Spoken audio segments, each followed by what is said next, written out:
The medical information included in this podcast is provided as an educational resource only. Please consult your healthcare provider before making any healthcare decisions. Just breathe. No matter what, you have so many people that are caring about you and that love you, and you will get through. Today, joining us on the FabryCast is Dr. Seema Kanwal, a naturopathic practitioner, board member of the Canadian Fabry Association, and someone who is deeply passionate about guiding individuals towards optimal health. Welcome, Dr. Kanwal, and thanks for being here today.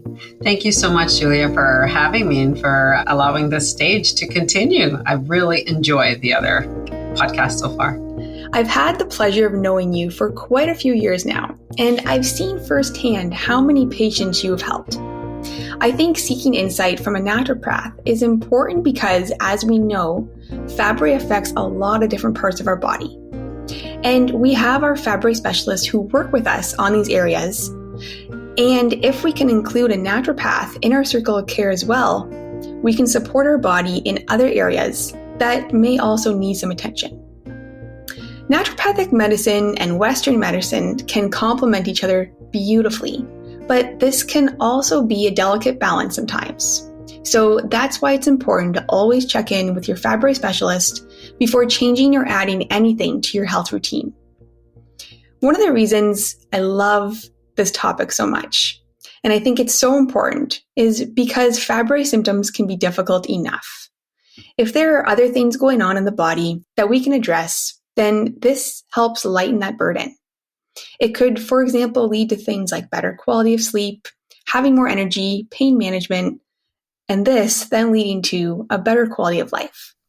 So, Dr. Kanwal, let's dive into this episode on Fabry Care with a functional perspective. Excellent. Let's do this. All right. Can you share with us how you got involved in the Fabry space and about your experience working with Fabry patients? Absolutely. So roughly 10 years ago, one of my good friends had a friend who had Fabry disease. And he had said to me, "Hey, do you know anything about this?" And I'm like, "No, never even heard of it." And so it was through this particular person that he allowed me to learn so much about Fabry disease itself. And then I got to learn how to actually help him outside of his specialist, like outside of his enzyme replacement therapy, how to give him that better quality of life through lifestyle, through nutrition, through stress management. This gentleman had diarrhea, which we know is very, very common, about 20 times a day. He literally could not leave the house, and nor could he have a normal work. Actually, he had to work from home, and this is way before, days that working from home was even a thing. Right. And so, through him and through his allowance and my excitement about learning something completely new that I'd never even learned about in school. We have one class on rare genetic diseases, and that's it. That's nothing, absolutely nothing. And so he allowed me to literally practice on him and learn. And through that, that's how I got connected with the Fabry community. And I got to meet you many years ago. Amazing. And you always give such an exceptional talk at our meetings. When you're speaking, everyone is captivated because you're sharing practical insights that they can implement immediately. That's probably the best kind of takeaway when you're at a meeting and you're listening and you're thinking, I can do this when I walk out of this room. Exactly. So let's talk about what would you say some of these big takeaways are that you share, that that patients are looking so forward to hearing when you're up there talking. One of the biggest things we talk about is gut health. We talk about, I get asked throughout my years has always been, how do I recorrect my microbiome? What can I possibly do? So how I think I like to explain this is that when we think about our microbiome, think about the foundation in a home. Would you buy a home that doesn't have a solid foundation? Of course not, right? So the microbiome is the foundation of one's health, whether you have a rare disease or not. And so as you go through life, you're going to experience little as well as big disruptions. That creates cracks in the foundation. So think about that as your ecosystem. An imbalance of the microbial ecosystem is what I've seen with Fabry patients cause that even further inflammation, those byproducts that enter the circulation and activate that immune system. Earthquakes create cracks in a foundation. So that's how I chalk up as microbial disruption. So one of the things that's come up often with Fabry patients is, what are some of the causes of this? Is it the Fabry, or is it actually something else that we're doing? So genes, we've always said genes will load a gun, but it's our environment that'll pull the trigger. So it's not just that one GB3 gene that we have to look at. We have to look at what are the other things. So this is where then we look at a patient's medications. Are they drinking alcohol? How much are they drinking? Or do they smoke? Traveling. But stress is probably the number one thing. When you have a rare disease, that stress that I've seen people feel, and the depression, the mood instability that has come up has been the biggest area where we have been able to really help people with Fabry disease, look at things a little bit from a different avenue. So I like all of this because, we talk about all of these different areas of the body. But when you're thinking of your day-to-day, your everyday life, it's these lifestyle changes that we can implement that make a big difference. Absolutely. In your quality of life. So, you have some really good, just quick tips. What are those for patients? What are some things that we can implement and start doing today that would maybe make or some lifestyle changes that would make our lives, we can feel better, feel healthier? What are some of those things? The first thing I often tell people is, when the sun rises, I want you to get out. Just Love even thinking, especially because there's so much insomnia with Fabry patients, or there's a disruption of sleep quality. So in order to try to correct that circadian rhythm without looking at enzyme replacement therapy, without looking at, antidepressants, all those are very important, clearly, but simple things. So I do like a little daily checklist that I often give to people. Number one being, when sun rises, get outside.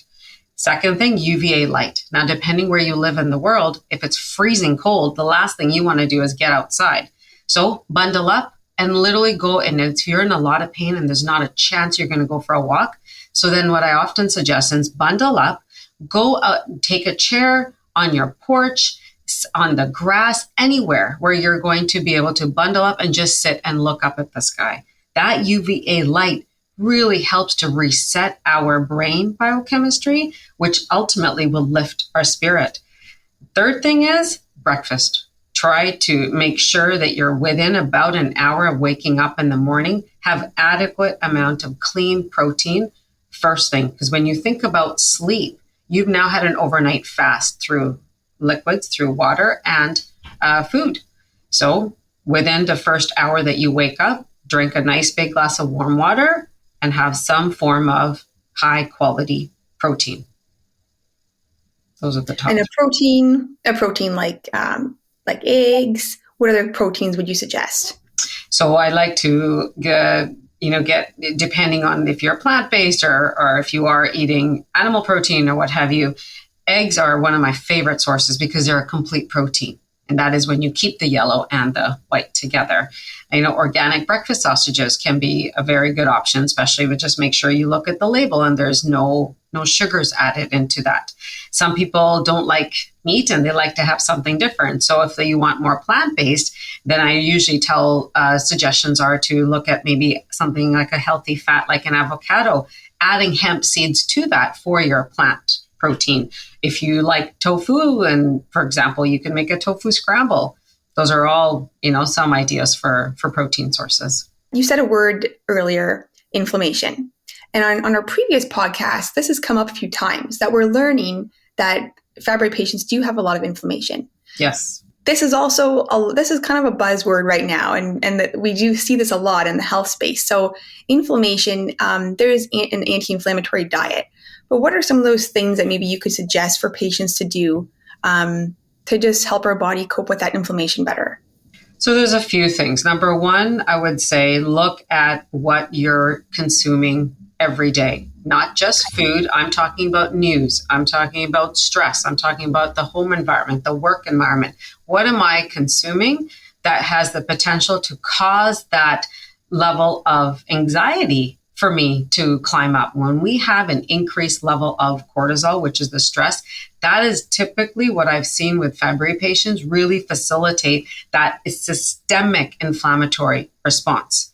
And when we're looking at those pro-inflammatory states, I've seen where interleukin-6 is it's a known inflammation marker in Fabry disease, and that activates our hypothalamus pituitary adrenal axis. And over time, this will downregulate our body's production of serotonin. Serotonin is one of our key happy hormones in our hippocampus that's secreted.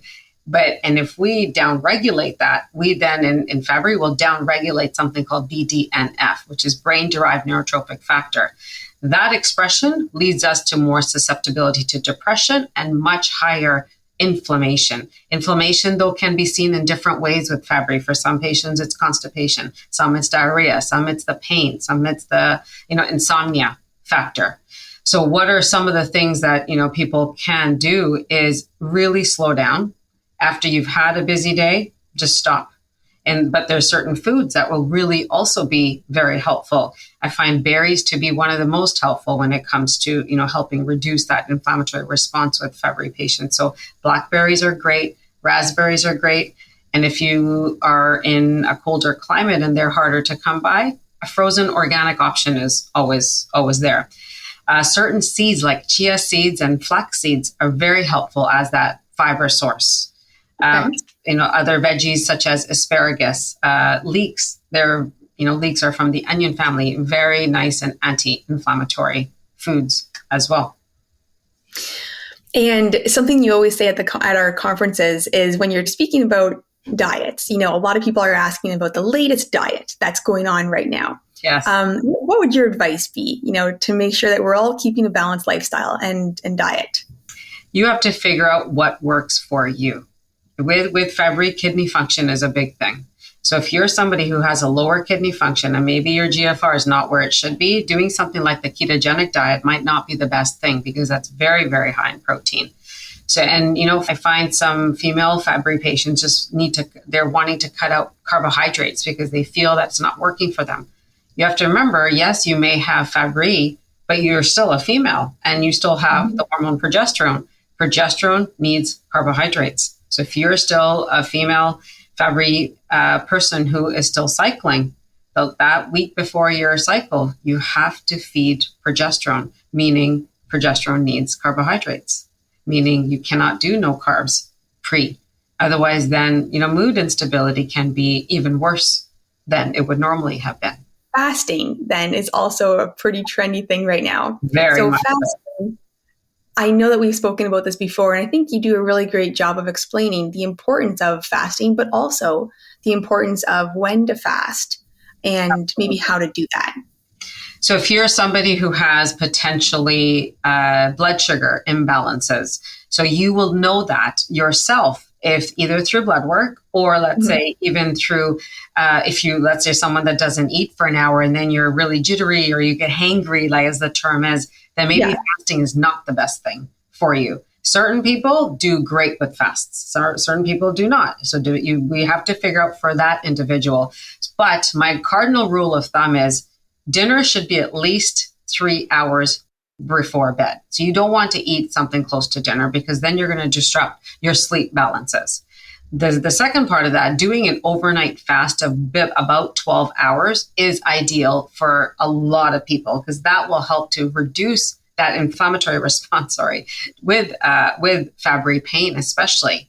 So if you finish dinner at 6, for example, don't eat again until after 6 the next day. However, now being a man is different.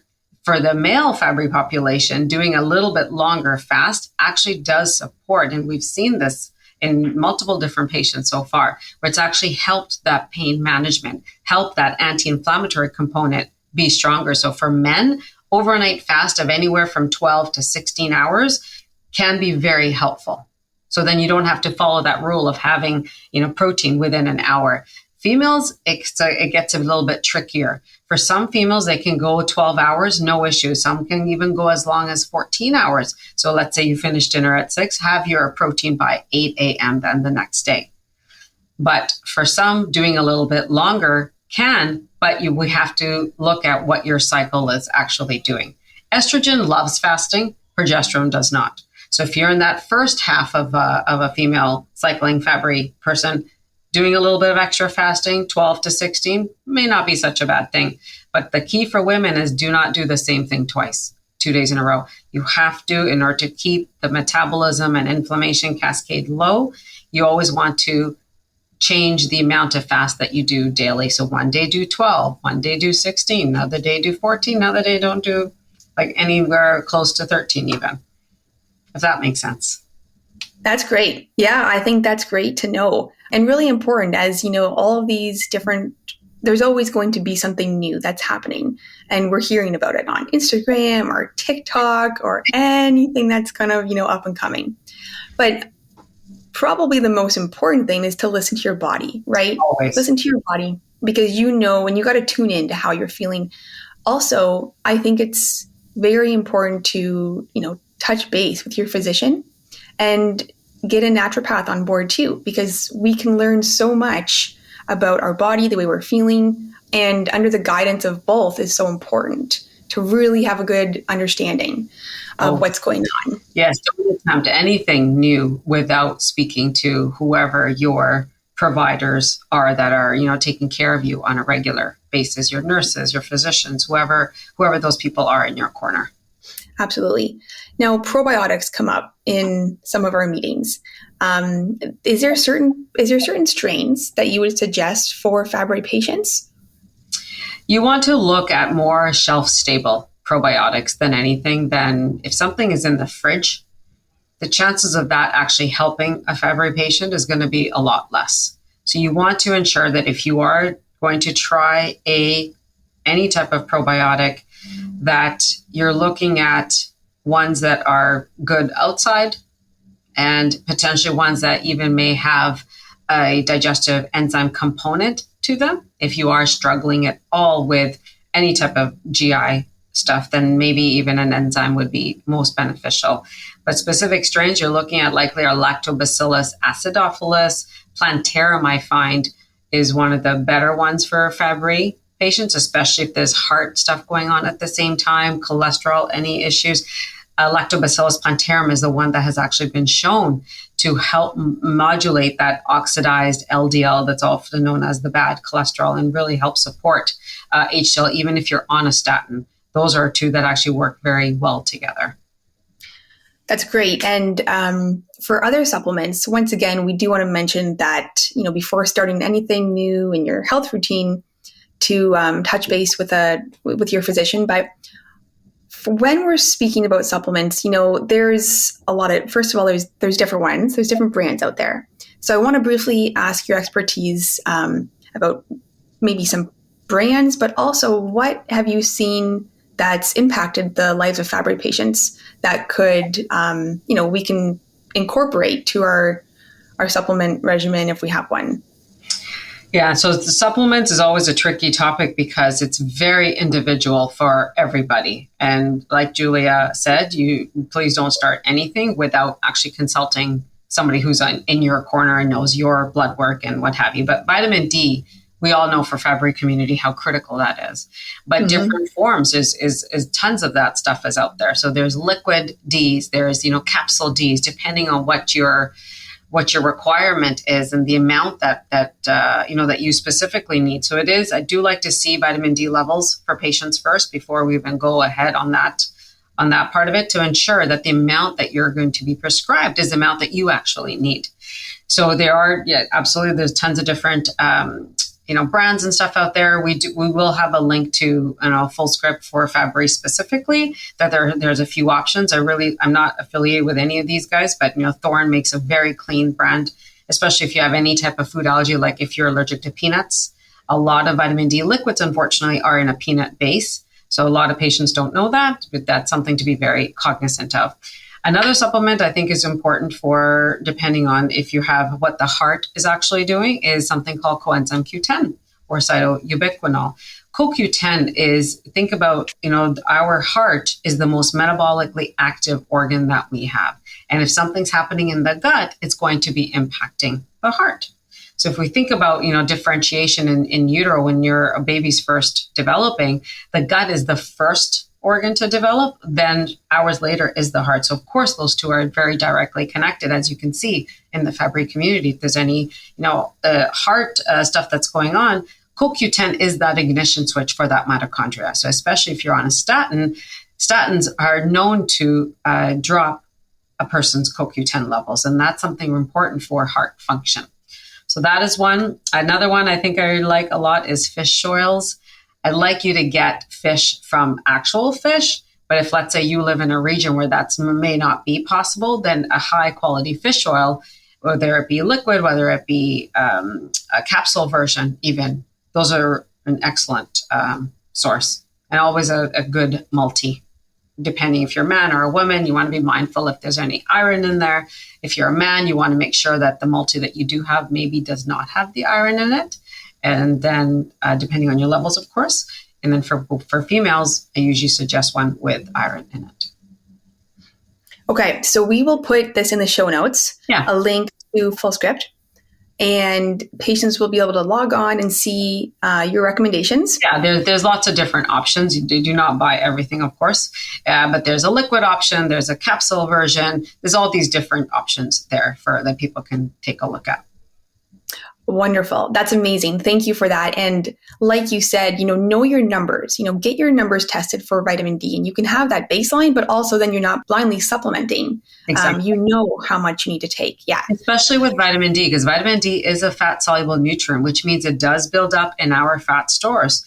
But that also means that it's important to take breaks from it. So in the summertime, hopefully you live in a place where, you do get sunshine. Then you would actually be taking breaks from it. And I often say, if you go on vacation and it's you're going to Mexico, I don't know, you're going to Hawaii, wherever you're going, and it's going to be sunny there, maybe don't take them with you. Just take a break. I think it's important to take breaks from supplements as well. Okay, perfect. So this is what I've learned so far. So you wake up, go outside in the morning, get some sunlight. Yes. Check your numbers, and incorporate a naturopath into your circle of care and get your numbers checked, and where you're at. There's some things that we can do. There's some great things that we can do to help, balance out our mood, our sleep. Is there any sort of other lifestyle recommendations that you would like to share before stepping off?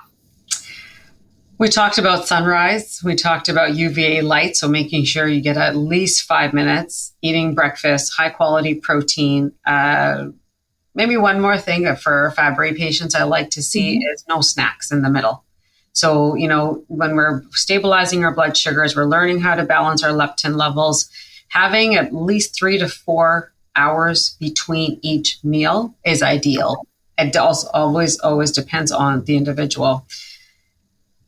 Try to have at least 30 minutes of outdoor time, whatever that looks like in your life. And if you're just in too much pain and you're thinking, there's not a chance I'm going to be getting outside, that's okay too. Be gentle with yourself. Wrap up and even just go sit outside on a lawn chair. It's okay. Don't force yourself, but at the same time, push yourself a little bit, because you are your own entity, your own energy. You know what's going to be working best for you in that moment and that day.